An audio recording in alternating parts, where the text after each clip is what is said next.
الواحد هيجيله شلل. محمد هاني هيجيب لي شلل، هيعينه اكتر ما الواحد تحس ان قسما بالله الواحد شعره بيبيض وهو بيتفرج على محمد هاني. انا بحس ان انا عجوز، بحس ان انا كبير. الاهلي في اسوأ حالاته، الاهلي في اسوأ متوشته في الدوري. انا عايز اسال بس سؤال واحد، سؤال واحد. محمد يا هاني بتتفرج على نفسك زينا؟ بتحس الاحساس اللي احنا حاسينه بجد؟ يعني انا نفسي اعرف ايه اللي بيدور في دماغك. نفسي انا كاهلاوي احس الاحساس اللي او الهدوء اللي عندك. عادي، لعيبه سموحه حسبنا الله ونعم الوكيل. كابتن طارق العشري موقف لك 70 80 لعيب ورا، واحنا لا حول ولا قوه الا بالله العلي العظيم، احنا ضايعين. يا كابتن طارق خليك رحوم بينا. يا كابتن طارق ده اللعيبه بتاعتنا مش قادره تقف على رجليها في اول 4 ماتشات في الدوري. امال لما الدوري يخلص، امال لما نخش في المعمعه وكاس العالم وافريقيا ونص الدوري والكاس ورابطه الانديه. يا كابتن طارق خليك رحوم بينا. بالله عليكم اي حد يلاعب النادي الاهلي يكون حنين علينا، ارحمونا. بالله عليكم احنا عندنا كل امراض الدنيا. والله العظيم رسالة لكل واحد مدير فني، بالله عليك خلي 4 3 2 7 8 مش 12. ده انت واقف ورا الجون يا كابتن طارق. يا كابتن طارق والله العظيم ما بنصطنع، ولكن الواحد جواه قهر من الكرة المصرية. النهارده لعيبة سموحة بتقعد في الملعب، يعني بيقعوا اكتر من الناس اللي موجوده في المستشفيات دلوقتي. يعني لو ده واحد داخل اوضه العمليات بتلاقيه ماشي. لعيبه سموحه النهارده اه يا رجلي، اه يا ايدي، اه يا كرشي، اه يا بطني، والكابتن طارق العاش لا حول ولا عمال يسقف لهم من بره. ويرجعوا ورا، هيرجعوا ورا فين يا كابتن طارق؟ هيقفوا ورا الجون يا كابتن طارق بالله عليك. طب انا عايز اسال سؤال تاني. انت محمد يا هاني ما بتبصش لعلي معلول؟ طب انت ما شفتش علي معلول؟ علي معلول بياخد الكوره عشان يلعب الاول. اهلاوي، اهلاوي، اه يا غاوي، اه يا غاوي. علي معلول اهلاوي. محمد هاني ما اعرف اسماعيلاوي. ما هو انت لو جاي من اسماعيليه تلعب عندنا، ما هو الطبيعي انا مش هقارنك. يعني اقول لك الاسماعيلي اكتر مثلا نادي بيتمنى الاهلي يخسر، صح كده؟ هقول محمد هاني جاي من اسماعيليه جاسوس على النادي الاهلي. وكذلك الامر لو في لعيب جوه النادي الاهلي عايز يغيظ الاسماعيلي هقول عليه جاسوس ضد نادي الاسماعيلي. ما احنا بقى احنا ادينا لهم احمد صديق كان مكن، كان ما قلنالوش يا احمد يا صديق احنا الاسماعيلي من الفرق اللي احنا ما بنحبهاش في الكوره، واعمل اللي انت عايزه. عايزه بس اوصل لك الاحساس اللي جوايا، مش عارف اوصل لك ازاي.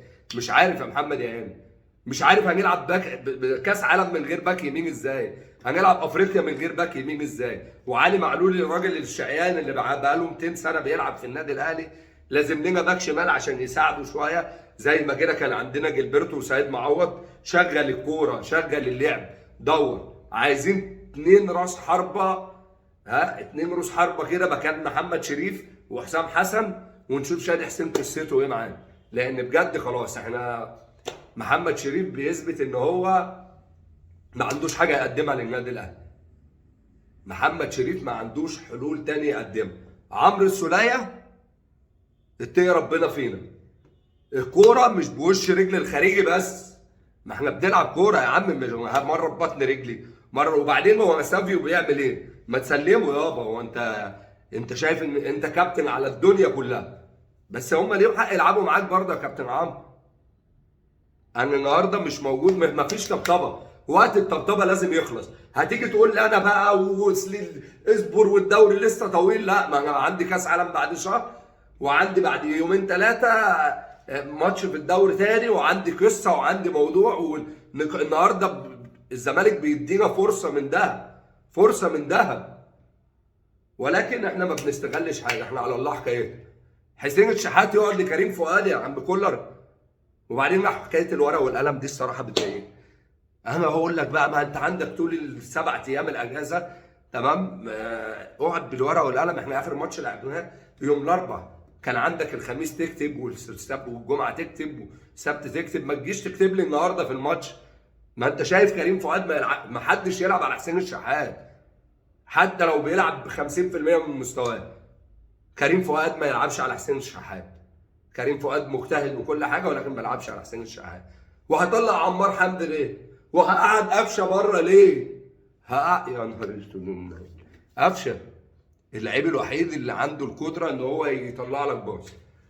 تختلف بقى، تتفق، تقول عليه خماسي، تقول عليه بتاع صالات، تقول عليه بتاع بلاي ستيشن، تقول اللي انت عايز تقول شاط ضربه جزاء مش بتاعته، تقول اللي انت عايز تقوله. ولكن محمد هاني، انا مش عارف محمد هاني، حسبنا الله ونعم الوكيل. قفشه ما يقعدش. محمد هاني على فكره انا بتضايق منه اكتر من مراتي. حرام عليك يا عم، والله قسما بالله حرام عليك. بقيت يا عم ده الواحد، ده انت هتجيب لنا السكر. يعني السكر هتجيبه لنا، انا عارف ان مفيش سكر في الشارع بس انت هتجيبه لنا. لا حول ولا قوه الا بالله العلي العظيم. محمد مجدي قفشه يقعد ليه يا عم كولر؟ طب ما حد يقول لي كده في التعليقات ايه دماغه في ان هو يقعد حسين الشحات ويلاعب عليه كريم فؤاد؟ قعد محمد مجدي قفشه لمين؟ وهو الوحيد اللي عنده القدره يطلع لي الكوره. اديني هادي اهو، اديني هادي، بس بالرغم ان جوايا والله العظيم تعبان. تعبان عشان انا ما بصدق الزمالك يقع. الزمالك انا عايز الزمالك يقع عشان ياخد الدوري. عايزه يتعادل. انا مش عارف في ايه اللي بيحصل جوه النادي الاهلي، ولكن كل اللي هقدر اقوله حسبنا الله ونعم الوكيل في كل لعيب ما يتقيش ربنا في التيشيرت اللي لابسه. وبناشد الكابتن محمود الخطيب، يا ريت نجيب باك يمين. خلص لنا في عمر كمال عبد الواحد، لو هو هيبقى اغلى صفقه في تاريخ مصر كلها. لو هو هيبقى اللعيب الوحيد اللي اتنقل بمبلغ ايا كان المبلغ، عمر كمال عبد الواحد لازم يجي النادي الاهلي. لا اما تقعدوا كده مع بعض تتفرجوا على كل اللعيبه وتجيبوا لنا باك يمين، بس مش هجيب واحد استنى عليه. انا عايز باك يمين العب بيه كاس عالم. انا مش هلعب بمحمد هاني كاس عالم. انا لا، ده لعيب ما عندوش اي احساس بالمسؤوليه. محمد هاني مش هيلعب كاس عالم تاني. كفايه عليه كده قوي، حلو. ده كفايه على الناس اللي بتاكل عيش جوه النادي الاهلي. بيرس تاو يا عم غوروه في ده يا جدعان. ما تمشي يا عم بيرس تاو، قاعد ليه هنا؟ طلعوه من المستشفى وسفروه بدل الدولارات اللي عمال ياخدها دي، ومحسوب علينا لعيب اجنبي في القايمه وخلاص. انا مش عارف، احنا بنجيب لعيبه ونرميها في المستشفى. تحس ان هو الموضوع لا، احنا اي لعيب يا جماعه بيتصاب ويقعد في المستشفى اكتر من سنه وسنتين. احنا بيرس تاو ده ما لعبش 30 ماتش على بعض يا جماعه. الحمد لله ربنا خلصنا من ميكيسوني، عقبال ما ربنا يخلصنا منه هو كمان. انا قسما بالله الواحد يا جماعه تحس ان حسبنا الله ونعم الوكيل في كل بني ادم ما بيتقيش ربنا في تيشيرت النادي الاهلي. الناس اللي قاعده في المدرجات دي ومروحه زعلانه النهارده، هتافات من قبل الماتش ما يبتدي واحنا ما عندناش دم. الناس بتهتف بقلبها وسايبين بيوتهم وجايين وفي عز التلج والمطره، وانتوا ولا الهوا. ومش هياخدوا حاجه وهم مروحين، مش هياخدوا فلوس. انت اللي هتاخد، انت اللي هتستفيد، انت اللي هتروح في اتوبيس ومكيف والدنيا حلوه. هو هيطلع يركب ميكروباص ويطلع عين قلب. الواحد بيبتدي يا جماعه يفيد بيه. لما بتبقوا حلوين بنشيد بيكوا يا عم، ايه المشكله؟ لكن انت حاسس ان انا النادي الاهلي عنده شبع من البطولات، بالرغم ان احنا بقالنا سنتين ما بناخدش حاجه. لكن اللعيبه دي وصلها احساس ان هي شبعانه. خلاص اللي لعب كاس عالم، يعني محمد هاني ده لعب كاس عالم 3 مرات ولا مرتين. ايه المشكله يا عم لما ما لعبش كاس عالم وقعد دكه لاكرم توفيق؟ وانا قلتها وافضل اقول، اكرم توفيق ما ينفعش يلعب باك يمين. اكرم توفيق ده تحطه مكان عمرو السوليه. حط اكرم توفيق مكان عمرو السوليه ويتفرج. لو في هجمه راحت على النادي الاهلي بحق ربنا يا رب يشفيه ويتم شفاه على خير باذن الله. لكن باك يمين صنعه باك يمين دي يعني صنايعي، يعني واحد كده صنايعي بيعرف يدافع، بيعرف يهاجم، بيعرف يرفع الاوفر والكره ماشيه. لو ما بيعرفش وهي ماشيه بيوقفها ويرفعها. احنا ما عندناش الكلام ده. ربنا يحميك يا عم علي يا معلول. عايزين صنايعي، مهنته مجاله. انا راجل باك شمال، بروح وبرجع واعمل الاوفر وارقص وافتح لواحد من جنبي واجري اللي في القلب. هي دي الصنعه، هي دي المهنه. هو مش حكايه رايح اعمل شويه بطاطس هقليهم والسلام عليكم، لا ده باك يمين وباك شمال دي صنعه، واكتر لعيب في الملعب بيبقى مطلوب منه شغل. ومحمد هاني السلام عليكم. السلام عليكم.